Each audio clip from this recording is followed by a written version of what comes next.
आज मैं ये स्टोरी स्टार्ट करूं तो उससे पहले मैं आपको guardian of the Galaxy volume 1 से एक सीन को दिखाना चाहूँगा।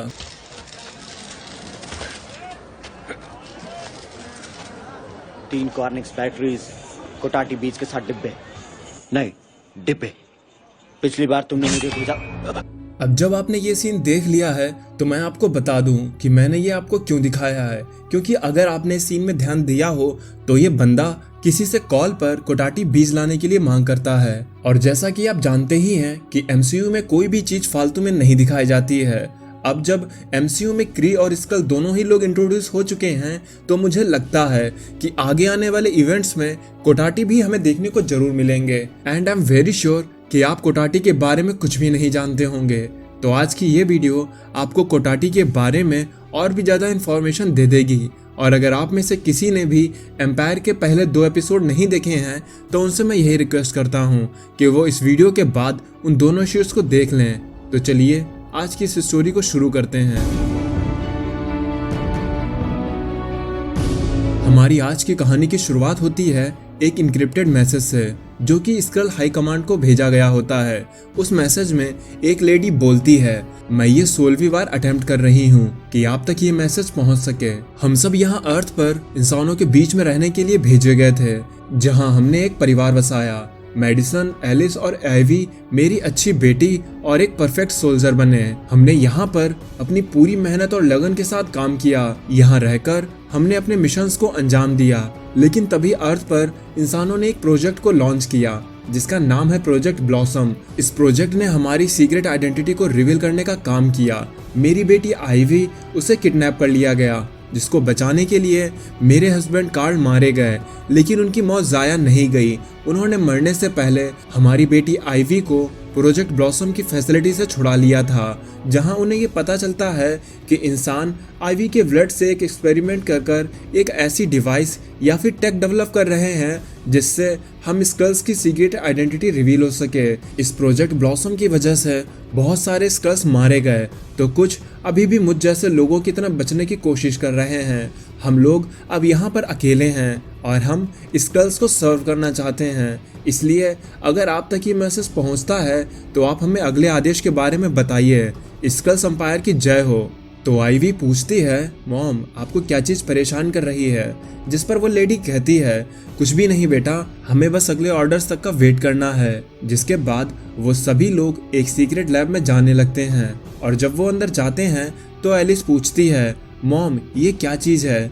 तब वो लेडी बताती है, ये वो चीज़ है जो कभी हमारी हिस्ट्री का हिस्सा हुआ करती थी, और यही वो चीज़ है जिसने क्री और स्क्रल वॉर को जन्म दिया था। ये तब की बात है जब स्क्रल एम्पायर शांति और आशावादी के रूप में जाना जाता था। हाँ, इस बात पर विश्वास करना थोड़ा मुश्किल होगा, लेकिन यही सच्चाई थी। एम्परर डोरेक स्क्रल के एक ऐसे पहले एम्परर थे जिन्होंने स्क्रल एम्पायर को गैलेक्सी में दूर दूर तक फैलाया, और उन्होंने ही बाकी के प्लैनेट्स पर ट्रेड करके वहाँ की चीज़ों को इम्पोर्ट और बदले में स्क्रल टेक को एक्सपोर्ट किया। उस वक्त स्क्रल एम्पायर के अंडर जो भी प्लैनेट आता था वहाँ पर शांति और सुकून था, और ये चीज़ तब तक चलती रही जब तक कि लॉर्ड डोरेक हाला पर नहीं पहुंचे थे। हाला ये वो प्लेनेट था जहां पर क्री रहा करते थे। ये क्री तब आज के क्री के जैसे नहीं थे। ये बहुत बेरहम और जंगली हुआ करते थे, जो कि अपने एक राजा के अंडर काम किया करते थे। क्री के राजा का नाम था मोरैग, पर हाला पर रहने वाली ये अकेली प्रजाति नहीं थी, क्योंकि वहां पर कोटाटी नाम की एक प्रजाति भी रहा करती थी। ये कोटाटी दिखने में किसी पौधे की तरह हुआ करते थे, और ये अपनी बातें टेलीपैथी के जरिए किया करते थे। इन कोटाटी में एक बात अच्छी थी कि ये क्री की तरह जंगली नहीं थे। ये लोग हम स्क्रल्स की तरह शांत स्वभाव के थे। लेकिन फिर पता नहीं लॉर्ड डोरेक को क्या सूझा। उन्होंने कोटाटी और क्री को एक अलग मून पर लाकर उनके बीच में कंपटीशन करवाया और उन्हें स्क्रल्स की सबसे एडवांस टेक दी, और उनसे कहा कि जो भी इस टेक का इस्तेमाल कर खुद को बेहतर साबित करेगा उसे ही हाला प्लेनेट पर रहने का अधिकार होगा।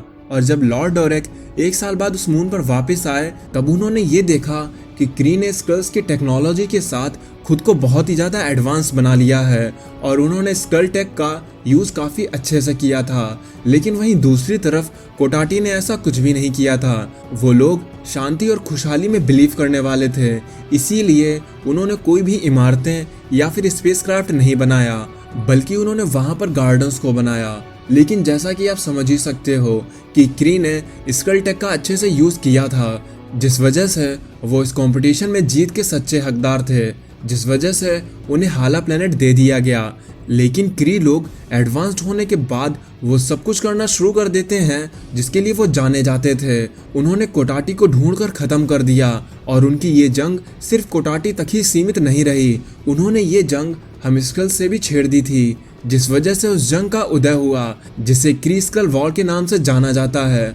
और तब से आज तक हमारे फादर और उनके भी फादर इस जंग का हिस्सा बनते आ रहे हैं। अब हम लोगों ने भयंकर तबाही मचाने वाले हथियारों को बनाना शुरू कर दिया था और फिर ये जंग यूनिवर्स में फैलते हुए एक दिन अर्थ पर भी आ गई, जिसपे आइवी कहती है, लेकिन क्यों मॉम, हम ऐसा क्यों कर रहे हैं? अगर हम पहले शांति से रहा करते थे तो अब हम शांति से क्यों नहीं रह सकते हैं?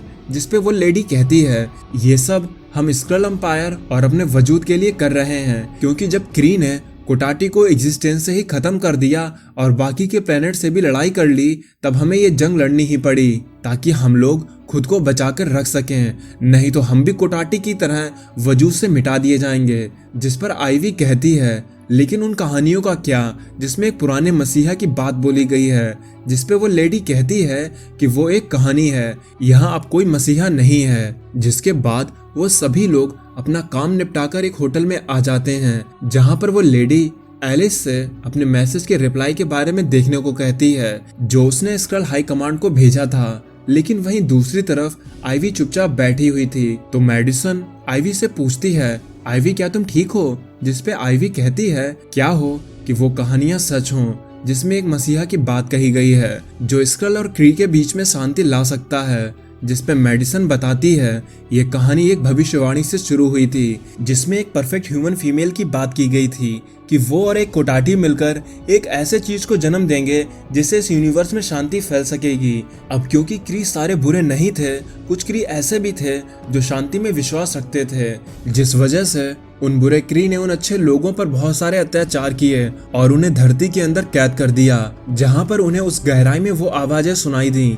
जो उन्हें और अंदर बुला रही थीं। फिर जब वो क्री लोग नीचे गए तब उन्हें कुछ कोटाटी लोग मिले और तब हमें पता चला कि मोराग और उसके लोगों ने कोटाटी प्रजाति को पूरी तरह से खत्म नहीं कर पाया था। कुछ कोटाटी लोग चुपके से इस जगह पर सदियों से रहते आ रहे थे, जिसके बाद वो क्री लोग उन कोटाटी को लेकर यूनिवर्स में अलग अलग जगह पर गए और उन्हें प्लैनेट्स पर लगाया। यहाँ तक कि ये काम उन्होंने अर्थ पर भी किया। और फिर एक दिन वो भविष्यवाणी सच हुई जब एक कोटाटी और ह्यूमन मिलकर एक हुए, जिससे एक मेंटिस का रूप मिला। वो लड़की एक सेलेस्टियल मडोना थी जो अवेंजर्स भी रह चुकी थी। जिसके बाद वो लड़की और स्वॉर्डमैन के बीच में एक बॉन्ड बना, जिसके फलस्वरूप एक बच्चे का जन्म हुआ और उसका नाम क्योई रखा गया। और उस कोटाटी ने सीक्रेटली पाल पोस कर उसको बड़ा किया। लेकिन जब एक बार थैनोस ने यूनिवर्स में चारों तरफ तबाही मचाना शुरू कर दिया था, तब क्योई ने थैनोस के किए काम को रोकने के लिए अपना सेक्रीफाइस कर दिया, जिसके बारे में कोई भी नहीं जानता था। लेकिन जब ये लोग बात कर ही रहे होते हैं कि तभी वहां पर उस बिल्डिंग में एक बड़ा सा धमाका होता है। तब हम देखते हैं एक क्री को जो किसी से बात कर रही होती है और वो कहती है कि वो सब लोग अब मारे गए, हमारा काम अब पूरा हुआ। लेकिन वो क्री गलत थी कि सभी स्क्रल्स मर गए थे, क्योंकि आइवी ने मॉन्स्टर का रूप बनाकर अपनी पूरी फैमिली को उस ब्लास्ट से बचा लिया था। जिसके बाद ये स्क्रल फैमिली कार में बैठकर कहीं जा रहे होते हैं। तब वो लेडी मेडिसन से पूछती है कि क्या उसे हाई कमांड से कोई रिप्लाई मिला, जिसपे मेडिसन कहती है, हाई कमांड से रिप्लाई तो नहीं मिला, लेकिन हमें एक मैसेज जरूर मिला है जिसमें वो किसी हल्कलिंग के बारे में बात कर रहे हैं। तो एलिस कहती है कि हल्कलिंग कौन है, जिस पर वो लेडी बताती है कि हल्कलिंग एक स्क्रल है। तो मेडिसन कहती है, लेकिन ये मैसेज क्री के लिए था। तब वो लेडी अपने कंप्यूटर से हल्कलिंग के बारे में सारी जानकारी मांगती है। फिर तब हमें ये बताया जाता है कि एक बार मार्वल और एक सुपर स्क्रल जिसका नाम क्लार्ट था आपस में लड़ रहे थे, लेकिन क्लार्ट ने मार्वल को हरा दिया और उसे पकड़कर हमारे किंग स्क्रल के पास ले आया। लेकिन प्रिंसेस अनीलिया को मार्वल पसंद आ गया उन दोनों में प्यार हुआ जिससे अनेलिया को एक बच्चा पैदा हुआ, लेकिन वो उस बच्चे की जान को उसके फादर से ही बचाना चाहती थी क्योंकि उसका फादर उस बच्चे को मारना चाहता था, जिस वजह से प्रिंसेस अनेलिया ने उस बच्चे को अर्थ पर भेज दिया ताकि वो वहां पर सुरक्षित रह सके। पर जब वो बच्चा बड़ा हुआ तो उसके बारे में लोगों को ये बताया गया कि वो बच्चा किसी क्री या फिर स्क्रल का नहीं है, बल्कि वो बच्चा एक म्यूटेंट है, जिस वजह से वो बच्चा अवेंजर्स के साथ रहकर बहुत सारे मिशन पर गया और जंग लड़ने के तौर तरीके को सीखा। यही वो बच्चा है जिसे हल्कलिंग के नाम से जाना जाता है, जो आधा क्री और आधा स्क्रल है, जिस पे एलिस कहती है तब तो हल्कलिंग किसी की भी साइड नहीं है, जिस पे वो लेडी कहती है, लेकिन हल्कलिंग ने वो मैसेज क्री लोगों को भेजा है, जिससे यही साबित होता है कि हल्कलिंग अब स्क्रल्स के साथ नहीं रहा। तब वो लेडी अपनी कार को रोककर एक बिल्डिंग में अपने एक्सरे विजन से देखती है कि उस बिल्डिंग में वही क्री मौजूद है जिसने इनको मारने के लिए उस होटल पर हमला किया था। तब आइवी कहती है, मॉम क्या हम लोग अभी भी शांति से नहीं रह सकते हैं, जिस पे वो लेडी आइवी को बताती है एक बार ऐसी शांति के बारे में कोशिश हो चुकी है। एक बार फिनिक्स के ट्रायल के लिए अर्थ के मून पर एक ट्रायल रखा गया था जिसमें स्क्रल को रैक्सॉन रिप्रेजेंट कर रहा था और क्री की तरफ से बेल्डैन, लेकिन वो मीटिंग किसी भी नतीजे तक नहीं पहुंच सकी क्योंकि ये दोनों आपस में ही लड़ना शुरू कर दिए थे और ये लोग ऐसे ही स्पेस में अकेले लड़ते रहे। लेकिन तभी वॉचर ने इंटरफेयर की और उसने स्क्रल और क्री के सुप्रीम से इस जंग को रोकने के लिए कहा, जिस पे उस समय के लीडर्स ने ये कहा कि इनकी ये जंग ऐसे ही चलने दो, इन दोनों में से जो जीतेगा उसे चैंपियन घोषित कर दिया जाएगा और इस वजह से ये दोनों फिर से लड़ना शुरू कर देते हैं। लेकिन तभी वहां पर इनह्यूमंस और अर्थ के अवेंजर्स ने बीच में दखल दी और जब रैक्सॉन और बेल्डन ने अपने आसपास देखा तब उन्हें ये पता चला कि ये दोनों साथ में मिलकर अर्थ के माइटी हीरोज तक को हरा सकते हैं, जिस वजह से इन दोनों को यही लगा कि जब तक ये लोग साथ रहेंगे तब तक इन्हें कोई भी नहीं हरा सकता है। लेकिन ये सब बस एक छलावा था जो कि वॉचर और अवेंजर्स ने मिलकर किया था। इन दोनों को ऐसा दिखाया गया था कि ये साथ में मिलकर किसी को भी हरा सकते हैं और इस झूठ की वजह से एक बार फिर से शांति स्थापित हो गई थी। पर जैसा कि हम जानते हैं ये शांति बहुत ज़्यादा दिन तक नहीं टिक सकी और हम फिर से आपस में ही किसी वजह से कुत्ते बिल्ली की तरह लड़ने लगे। फिर वो लेडी अपनी कार से उतरकर उस बिल्डिंग में जाने लगती है जहां पर वो क्री मौजूद थे और जैसे ही वो लेडी उनको गोली मारने वाली होती है कि तभी आइवी आकर वहां पर उसको रोक देती है, जिस पे वो क्री आइवी को उन्हें बचाने के लिए शुक्रिया कहती है। लेकिन तभी उस क्री के मोबाइल पर कोई मैसेज बीप बीप करने लगता है, जिस वजह से वो क्री उस मैसेज को जब ओपन करती है तब उस मैसेज में कोई कहता है, क्री और स्क्रल तुम जहां कहीं भी हो वहीं पर रुक जाओ। ये संदेश एम्परर डोरिक 8वें का है जो हमसे ये कह रहे हैं कि अब से क्री और स्क्रल एक साथ इकट्ठे होंगे और वो दोनों एक साथ मिलकर अर्थ की तरफ उस पर हमला करने के लिए आगे बढ़ेंगे। तो क्या अब क्री और स्क्रल्स मिलके अर्थ के लोगों को खत्म कर देंगे? इस स्टोरी में हम यही सब देखेंगे। अब क्योंकि ये स्टोरी बहुत बड़ी है तो इसमें बहुत मजा आने वाला है, क्योंकि इस स्टोरी में कोई ऐसा है जो लोगों से गद्दारी करेगा और अपनी साइड चेंज कर लेगा, जिसकी वजह से इस स्टोरी को एक नया मोड़ मिलेगा। तो आप इस स्टोरी के लिए कितना एक्साइटेड हैं ये चीज़ तो मुझे आपके लाइक्स ही बताएंगे। अब जैसे ही 1500 लाइक्स होंगे तो मैं समझ जाऊंगा कि आप सबको ये स्टोरी में मज़ा आ रहा है, जिस वजह से मैं इसका नेक्स्ट एपिसोड जल्दी ला पाऊंगा। तो अब मैं चलता हूँ, आप मेरी बाकी की वीडियोस एंजॉय करें और खुश रहें।